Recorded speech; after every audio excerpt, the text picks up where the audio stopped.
चलिए तो हम वर्ल्ड की जो इम्पोर्टेंट ऑर्गेनाइजेशन है उनके बारे में G20 G8 के बारे में जान चुके हैं। अब हम बात करते हैं सार्क की। तो जो G20 और G7 कंट्रीज हैं ये ग्लोबल लेवल पे रिप्रेजेंट करती हैं देशों को, लेकिन जो सार्क है ये हमारे जो रीजनल कंट्रीज हैं, जब हमारे आसपास के पड़ोसी देशों के बीच कॉपरेशन नहीं होगा तो हम कितना भी डेवलपमेंट कर ले वो हमें बेनिफिशियल नहीं रहेगा। तो आज हम बात करते हैं सार्क की। सार्क जो है 1985 में बना था। इसका फुल फॉर्म है south Asian association for regional conference, जिसको 1985 में बनाया गया था। इसमें भारत के पड़ोसी देश आते हैं जैसे नेपाल, भूटान, बांग्लादेश, श्रीलंका, मालदीव, पाकिस्तान, अफगानिस्तान। तो जब हम बात करते हैं इंडिया की, तो हमारे जो रीजनल चीज़ें हैं वहाँ इनसे कॉपरेशन होगा तब हम ग्लोबल लेवल पे रिप्रेजेंट कर पाएंगे। तो अगर हम देखें मेंबर कंट्रीज इसकी 8 हैं। अफगानिस्तान को 2007 में इसका मेंबर बनाया गया था।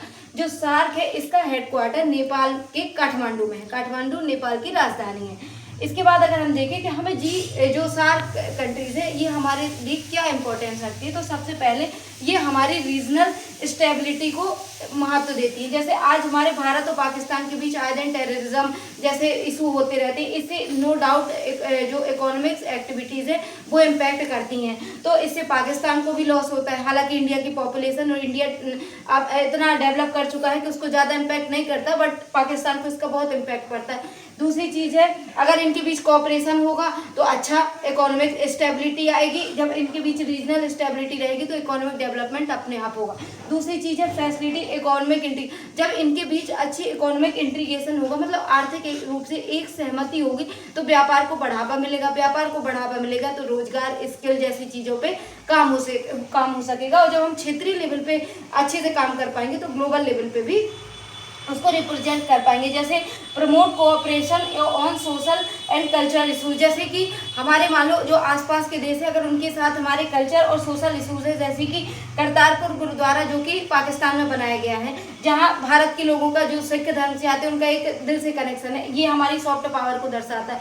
जैसे इंडिया पाकिस्तान के बीच मैच होता है जो हमारी सॉफ्ट पावर को दर्शाता है। इंडिया अफगानिस्तान के जो लोग हैं वो उनके दिल में हमारे लिए सॉफ्ट पावर है, ये हमारे कल्चर और सोशल इशूज को दर्शाता है। जैसे आज भी श्रीलंका, बांग्लादेश, यहाँ पे हमारी बहुत सारी, जैसे यहाँ पे हमारी मूवियों को पसंद किया जाता है, ये इनडायरेक्ट रूप से इंडिया की सॉफ्ट पावर है। अगर अब हम देखें इंडिया ने इसको कब मीटिंग को होस्ट किया, तो सबसे पहले 1986 में किया था।